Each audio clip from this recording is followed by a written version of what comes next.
ओम नमः शिवाय। आज माघ मास की मौनी अमावस्या का व्रत है।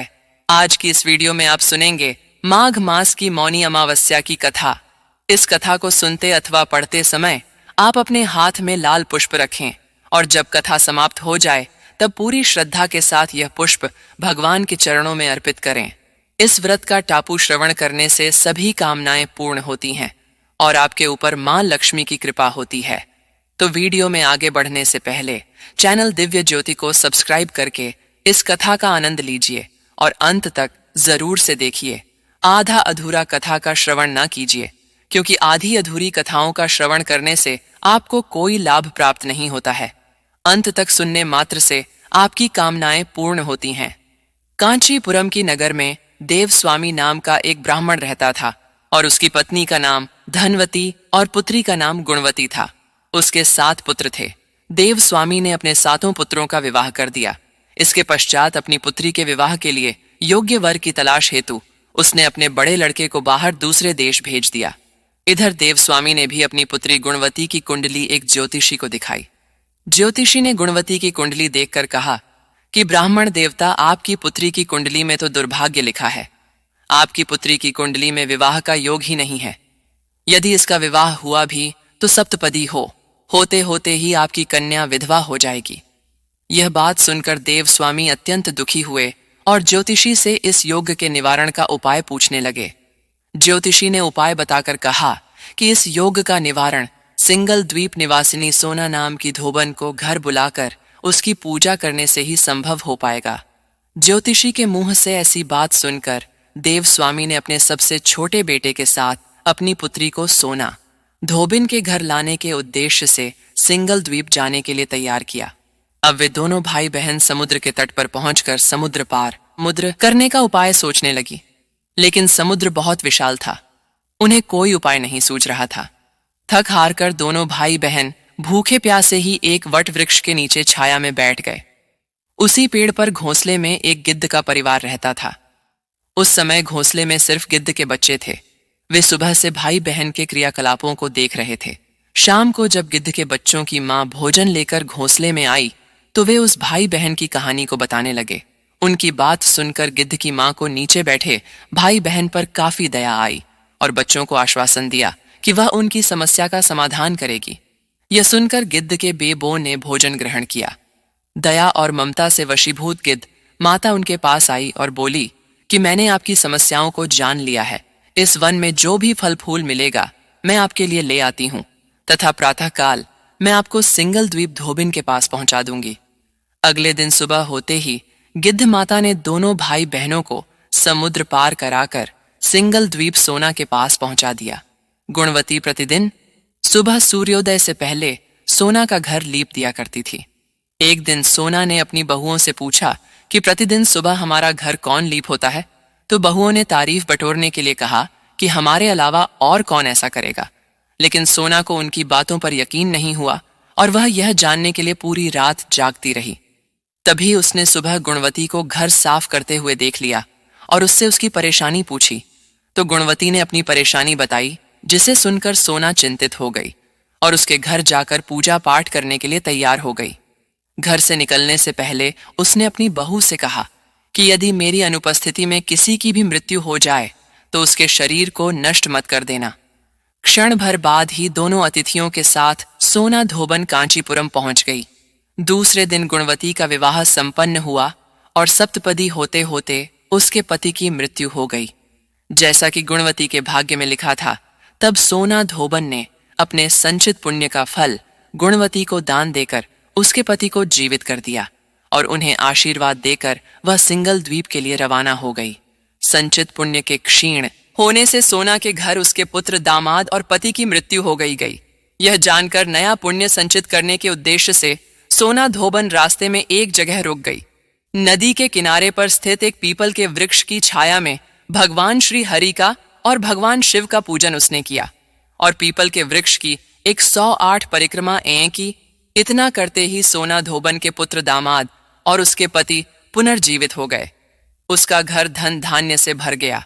इस प्रकार निस्वार्थ भाव से सेवा करने का उत्तम फल सोना धोबन को प्राप्त हो गया। इस प्रकार किसी भी अमावस्या तिथि पर या मौनी अमावस्या के दिन किसी पवित्र नदी में स्नान करके विधिवत भगवान विष्णु जी की पूजा अर्चना करने और पीपल के पेड़ की परिक्रमा करने से मनोवांछित फल की प्राप्ति होती है तथा परिवार के सदस्यों पर भगवान विष्णु जी का आशीर्वाद सदैव बना रहता है। बोलिए भगवान श्री विष्णु जी और माता लक्ष्मी जी की जय। मौनी अमावस्या पर अमावस्या माता की कथा सुनने से अनंत फलों की प्राप्ति होती है। तो आइए अब आप सुनिए अमावस्या माता की कथा। पौराणिक कथा के अनुसार एक गांव में सास और बहू अकेले रहते थे और उनका बेटा विदेश में कमाने के लिए गया हुआ था। सास और बहू बहुत प्रेम से रहते थे, दोनों एक दूसरे की देखभाल भी करते थे। एक दिन बहू ने खाना नहीं खाया, तब सास बहू से पूछने लगी कि बेटा आज तुमने खाना क्यों नहीं खाया। तब बहू कहने लगी कि सासू माँ, आज मेरा अमावस्या माता का व्रत है, इसलिए मैंने खाना नहीं खाया। तब सास ने कहा कि बहू, यह व्रत क्या होता है और इस व्रत को करने से क्या फल मिलता है, ये मुझे भी समझाओ। तब बहू कहने लगी कि सासू माँ, अमावस्या माता का व्रत करने से बहुत पुण्य मिलता है, घर में अन्य धन बना रहता है, सुख शांति बनी रहती है और अटल सुहाग मिलता है, पुत्र की प्राप्ति होती है। इसी तरह से 3 पनौती अमावस्या माता का व्रत भी रखा जाता है। इस व्रत में हर वर्ष अलग अलग खाना खाया जाता है और विष्णु भगवान के मंदिर में चढ़ावा चढ़ाया जाता है या फिर किसी ब्राह्मण को दान दक्षिणा दी जाती है। इस व्रत में पहले शक्कर, घी और चावल से बना खाना खाया जाता है। पहले साल व्रत पूर्ण होने के बाद 1.25 किलो चावल और 1 कटोरी घी और 1 कटोरी शक्कर का दान किसी ब्राह्मण देवता को दान में दिया जाता है। दूसरे साल जो घी और शक्कर से बना खाना खाया जाता है, इसी तरह जब दूसरे साल का व्रत पूर्ण हो जाए तब 1.25 किलो जौ, 1 कटोरी घी और 1 कटोरी शक्कर किसी मंदिर में चढ़ाया जाता है या किसी ब्राह्मण को दान में दिया जाता है। तीसरे साल गुड़, तेल और घी से बने व्यंजन खाने चाहिए। जब तीसरे साल व्रत पूर्ण हो जाए तब आधा किलो तिल, गुड़ और 1 कटोरी घी किसी मंदिर में चढ़ाया जाता है या ब्राह्मण को दान में दिया जाता है। इससे ही सासुमां 3 पनौती अमावस्या का व्रत कहा जाता है। फिर बहू बताने लगी कि माँ जी, इस व्रत का संकल्प लेने के बाद इसे पूरा करना जरूरी होता है।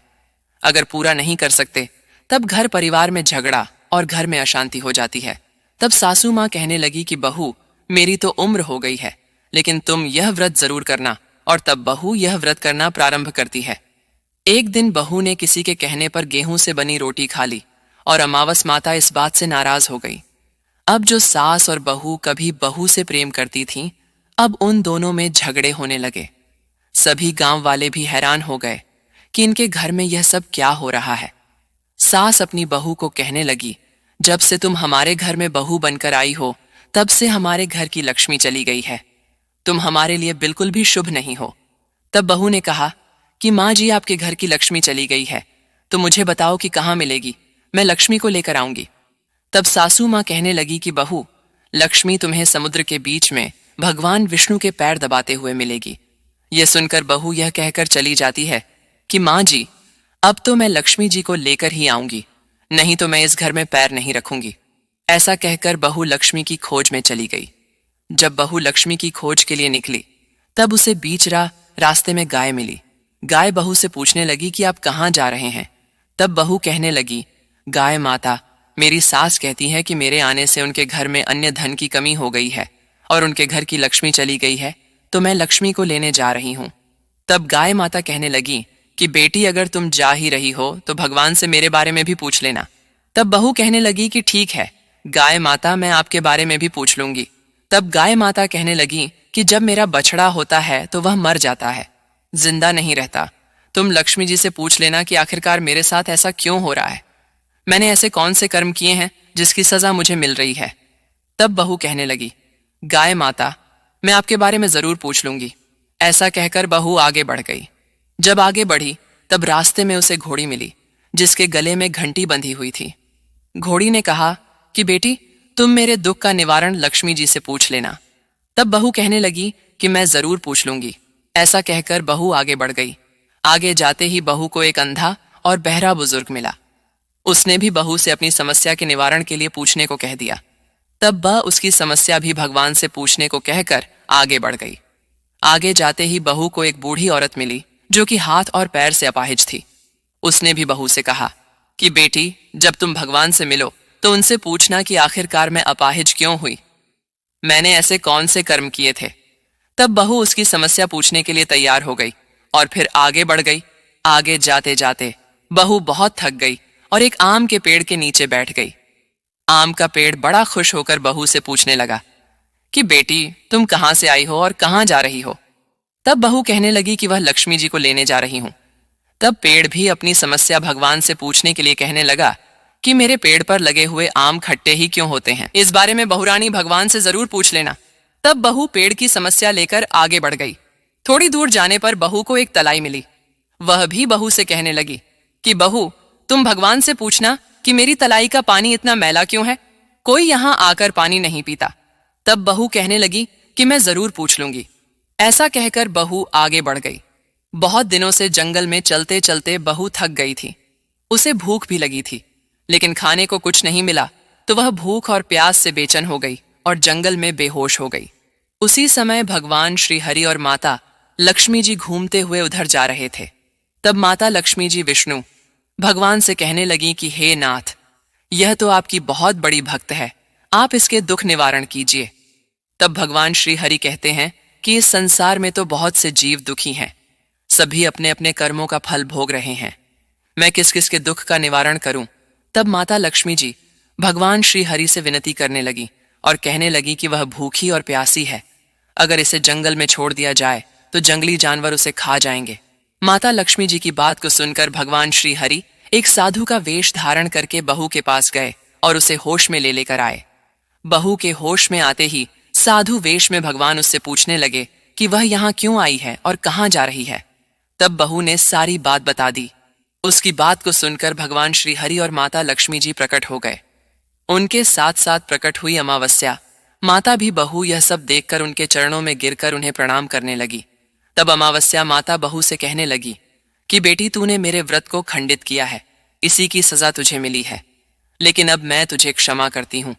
अब तुम घर को जाओ, तुम्हारा घर अन्न और धन से भर जाएगा, तुम्हारा घर सुंदर महल में बदल जाएगा और तुम्हारी सभी मनोकामनाएं भी पूर्ण हो जाएंगी। ये सब होने के बाद बहू ने रास्ते में जो जो भी मिला था उन सभी के दुखों का निवारण करने के लिए विनती की। तब भगवान श्री हरि कहने लगे कि गाय ने कभी अपना दूध किसी और को नहीं पिलाया, इस कारण उसके बछड़े जिंदा नहीं रहते। तुम उसका दूध पी लेना, फिर उसके बाद उसके बछड़े जिंदा रहने लगेंगे। और घोड़ी पिछले जन्म में आटा पीसने वाली महिला थी, वो किसी को आटा पीस कर नहीं देती थी, इसलिए उसके गले में चक्की के पात बंधे हुए हैं। तुम उसके पात खोल देना, वो बिल्कुल ठीक हो जाएगी। और वह बुजुर्ग कभी भगवान के मंदिर नहीं गया, ना ही कभी उसने भगवान के भजन सुने। तुम उसे ले जाकर मंदिर में दर्शन करवा देना, इससे वह ठीक हो जाएगा। अपाहिज महिला, उसने कभी अपनी जवानी में दान पुण्य नहीं किया, उसकी यह सजा मिली है। तुम उससे कुछ भी दान करवा देना तो उसकी विकलांगता दूर हो जाएगी। और वह आम का पेड़, उसने तो कभी अपने पेड़ के आम किसी बच्चे को खाने नहीं दिए, इसी कारण उसके सभी आम खट्टे होते गए। अब तुम उस पेड़ का आम खा लेना और उसके बाद से उस पेड़ पर मीठे आम आने लगेंगे। और तलाई का पानी पिछले जन्म में देवरानी जेठानी थी, जो हमेशा आपस में झगड़ा करती थी, इसलिए उसका पानी मैला है। तुम उसका पानी पी लेना तो वह तलाई शुद्ध हो जाएगी, फिर लोग वहां आकर पानी पीने लगेंगे। इस प्रकार बहू ने भगवान श्री हरि माता लक्ष्मी जी और अमावस्या माता को प्रणाम किया, उन्हें धन्यवाद दिया और अपने घर के लिए तैयार हो गई। रास्ते में उसे जो जो भी मिला उनकी सभी समस्या भगवान के कहे अनुसार वह दूर करती चली गई। सभी ने उसे भर भर कर आशीर्वाद दिए। घर पहुंचते ही उसका टूटा फूटा घर एक सुंदर महल में बदल गया।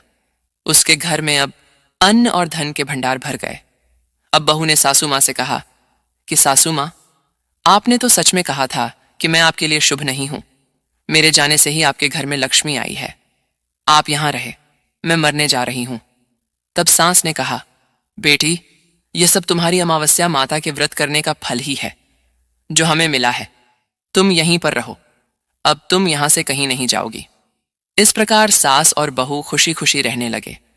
और फिर एक दिन सास का बेटा भी विदेश से वापस लौट आया और घर में जब उसने खूब धन दौलत और धन के भंडार देखे तब उसकी मां ने सारी बातें अपने बेटे को बता दी। इस प्रकार वे लोग खुशी खुशी रहने लगे और तीनों मिलकर अमावस्या माता के व्रत को रखने लगे। प्रेम से बोलिए अमावस्या माता की जय। इस कथा को कहने सुनने और हुक्कार भरने वाले सभी भक्तों के घर में धन धान्य के भंडार भरना, सभी की रक्षा करना। हे अमावस्या माता, आप सभी की रक्षा करना। प्रेम से बोलिए अमावस्या माता की जय। और सुनिए कुंभ की एक पौराणिक कथा। क्यों कुंभ का आयोजन हर 12 साल बाद होता है?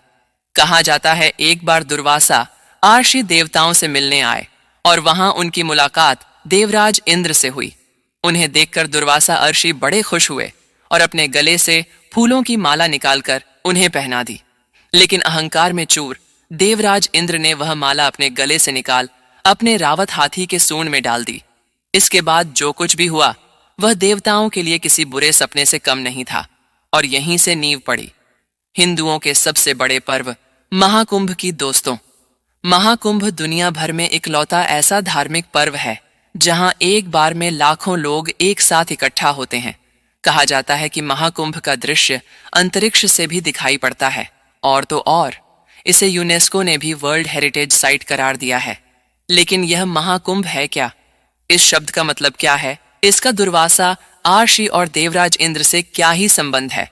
क्या इसकी कहानी समुद्र मंथन से भी जुड़ी हुई है? तो आइए आज आपको बताता हूं महाकुंभ से जुड़ी हर बात जो आपको पता होनी चाहिए। दरअसल कुंभ शब्द का मतलब होता है घड़ा।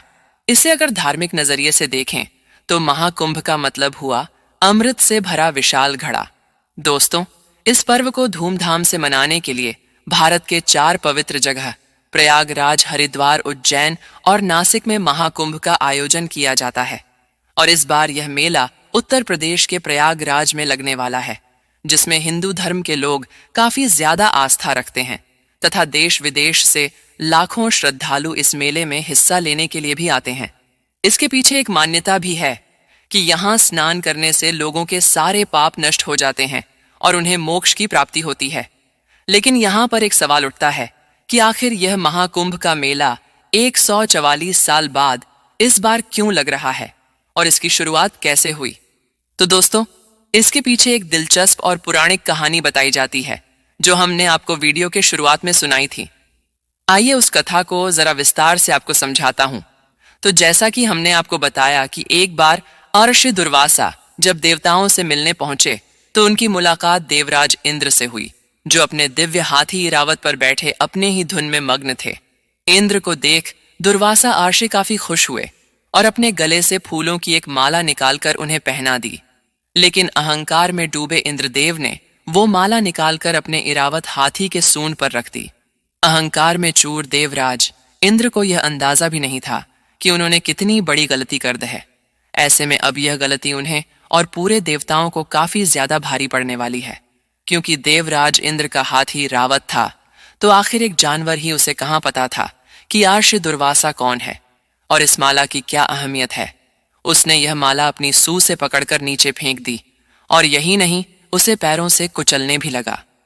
आर्षि दुर्वासा वहीं पर खड़े थे और यह सब उनके नजरों के सामने हो रहा था, जिसे देखकर उन्हें काफी ज्यादा अपमानित महसूस हुआ और उनकी आंखों में क्रोध की ज्वाला धता कुटी। उन्होंने देवराज इंद्र को श्राप देते हुए कहा, इंद्र, तुम देवताओं को बहुत अहंकार हो गया है। जा, मैं तुझे श्राप देता हूं कि जिसके अहंकार में चूर होकर तूने मेरा तिरस्कार किया है, तेरी सारी वह संपत्ति, ऐश्वर्य और साम्राज्य तुझसे छीन जाएगा। आर्षि दुर्वासा का यह श्राप सुनकर इंद्र काफी भयभीत हो गए और उन्होंने रर्ष से माफ कर देने की गुहार भी लगाई। लेकिन आर्षि का यह श्राप बदला ही नहीं जा सकता था। फिर क्या आर्षि दुर्वासा के श्राप का असर जल्द ही देखने को मिलने लगा।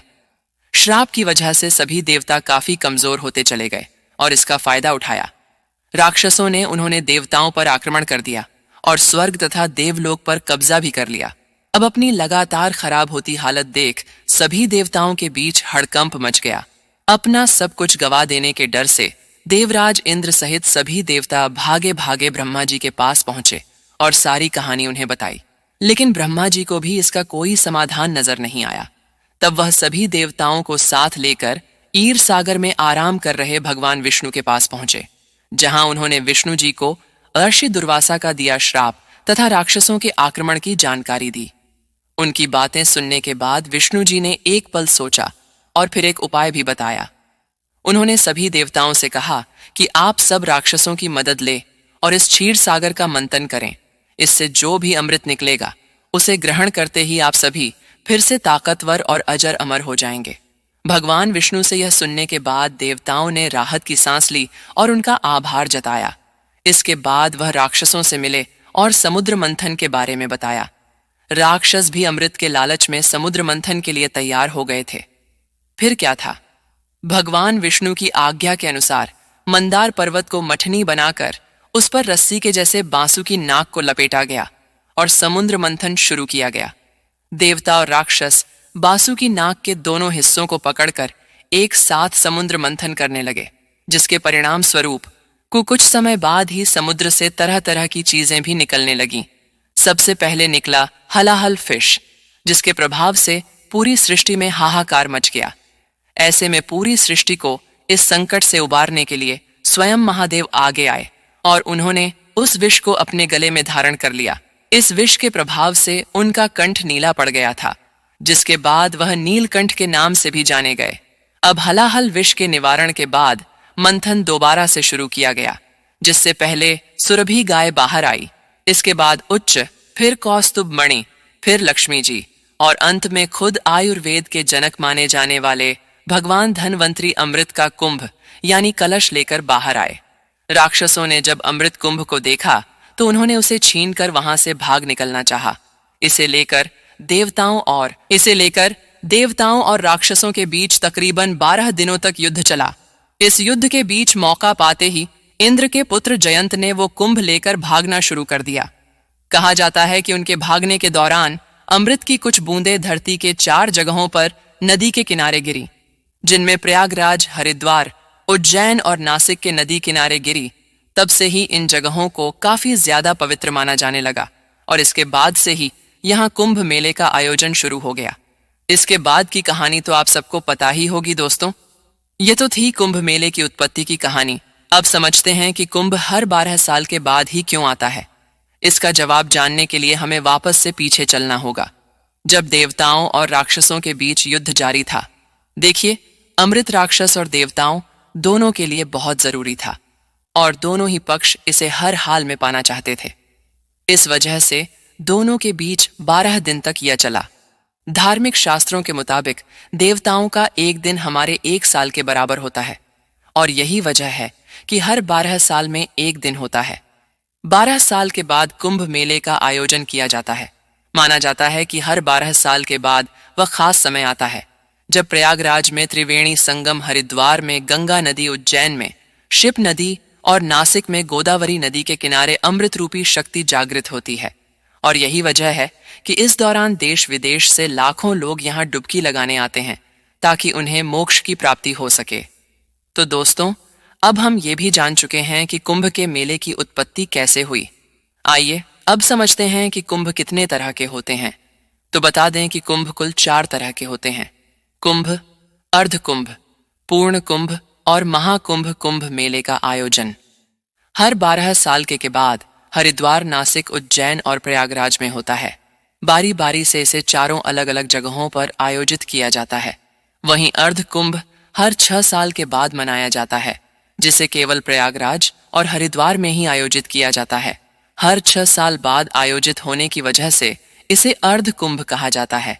पूर्ण कुंभ हर 12 साल बाद प्रयागराज के संगम तट पर आयोजित किया जाता है। साधारण रूप से समझे तो हर 12 साल के बाद जो कुंभ प्रयागराज में मनाया जाए उसे कुंभ कहते हैं। प्रयागराज में मनाए जाने वाले कुंभ को बेहद शुभ माना जाता है। इसके अलावा आखिर में आता है महाकुंभ। यह मेला हर बार में कुंभ पर आयोजित किया जाता है, यानी हर 12 साल बाद आने वाले कुंभ के जब 12 आयोजन पूरे हो जाते हैं तब 144 वर्ष बाद आने वाला कुंभ महाकुंभ कहलाता है। यह महाकुंभ हमेशा प्रयागराज में ही आयोजित होता है। इस साल भी 13 जनवरी से प्रयागराज में महाकुंभ मेले का आयोजन होगा, जो 144 वर्षों के बाद आयोजित किया जा रहा है। यह महाकुंभ कुल 45 दिनों तक चलने वाला है, जो 26 फरवरी को महाशिवरात्रि के दिन समाप्त होगा। लेकिन अब सवाल उठता है कि महाकुंभ का आयोजन सिर्फ प्रयागराज में ही क्यों होता है? तो इसके पीछे कई मान्यताएं छिपी। प्रयागराज को धार्मिक दृष्टि से काफी ज्यादा महत्वपूर्ण माना जाता है। यहाँ गंगा, यमुना और सरस्वती नदी का संगम होता है, जिसे त्रिवेणी संगम के नाम से जाना जाता है। अब भले ही सरस्वती नदी सतह से विलुप्त हो गई है, लेकिन धरातल स्तर पर यह आज भी बहती है। इसके अलावा माना जाता है कि प्रयागराज कलयुग के समय को दर्शाता है कि इसके अंत में अभी कितना समय और बचा है। इसलिए मान्यता है कि जो भी यहाँ महाकुंभ के दौरान स्नान करता है, उसके सभी पाप नष्ट हो जाते हैं और वह जीवन मरण के चक्र से छूट जाता है, जिससे उससे मोक्ष की प्राप्ति होती है। तो दोस्तों, यह थी पूरी जानकारी महाकुंभ के उत्पत्ति और उसके महत्व की। अब यह सिर्फ एक धार्मिक आयोजन नहीं है, बल्कि हमारी संस्कृति, आस्था और एकता का प्रतीक है। अगर आप इस अद्भुत आयोजन का हिस्सा बनने जा रहे हैं, तो हमारी शुभकामनाएं आपके साथ हैं। अपने अनुभव हमारे साथ कमेंट्स में जरूर शेयर करें। वीडियो अगर पसंद आई हो तो इसे लाइक और शेयर करें, और जाते जाते चैनल दिव्य ज्योति को सब्सक्राइब करना बिल्कुल ना भूलें।